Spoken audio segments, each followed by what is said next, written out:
দেখতে দেখতে দুটো ঈদ শেষ হয়ে গেল, অথচ আমি আমার বাড়িতেই যেতে পারলাম না। মেয়েদের জীবনটা এমনই, তাই না? অবশেষে দুনিয়ার সব কাজকর্ম এক পাশে রেখে বাড়িতে যাওয়ার জন্য তৈরি হতে শুরু করলাম।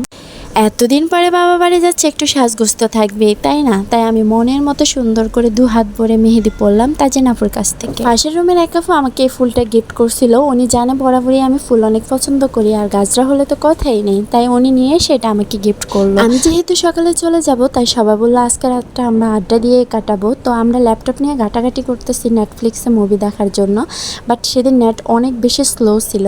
দেন আমরা বসে বসে সবাই লুডো খেলছি। খেলতে খেলতে আমাদের সময়গুলো কিভাবে কেটে গেল আমরা কেউ টেরই পেলাম না। বাইরে দেখো কি সুন্দর চাঁদ উঠেছে, তারপর সবাই ঘুমায় পড়লো। খুব ভোরে আমি রেডি হয়ে রওনা দিলাম। আজকে আমি অনেক বেশি খুশি, কারণ অনেক দিন পরে বাড়ি যাচ্ছি। আসলে বাড়ি যাওয়ার ফিলিংসটাই অন্যরকম।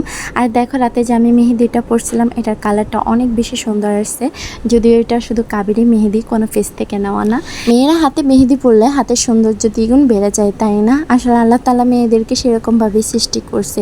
এখানে অনেক বেশি বাতাস, আর সেদিনের ওয়েদারটা এত জোস ছিল। আমি যেহেতু খুব ভোরে বের হয়ে গেছি একদম কিছু না খেয়ে, তো আমি বাসের মধ্যে সানাসুর মাখাটা নিলাম। বাসে উঠলে আমি কখনো এই মাখাটা মিস করি না, কারণ এটা আমার কাছে খুবই ভালো লাগে। স্বপ্ন যাবে বাড়ি আমার গানটার কথা খুব মনে পড়ছে। আসলে মানুষ বাড়ি যাওয়ার সময় এতটা হ্যাপি থাকে, সেটা আমি নিজেকে না দেখলে কখনো বুঝতেই পারতাম না। আর দেখো মেহেদিটা কি সুন্দর হয়েছে, আমি নিজেই মেহেদিটার উপর ফিদা হয়ে যাচ্ছি। বাড়িতে এসে খুশির ঠাড়া মায়ের শাড়ি পরে অনেকগুলা ফটোশুট করলাম। আমাদের বাড়িটা যেহেতু গ্রামে, সব রান্নাবান্না মাটির চুলায়, লার্কির চুলাই হয়। আমি আসে উপলক্ষে সব আপুরা আসবে, আর তার রান্নাবান্নার দায়িত্ব আমার উপর। দেখাবে নতুন কোনো ভিডিও। আল্লাহ হাফেজ।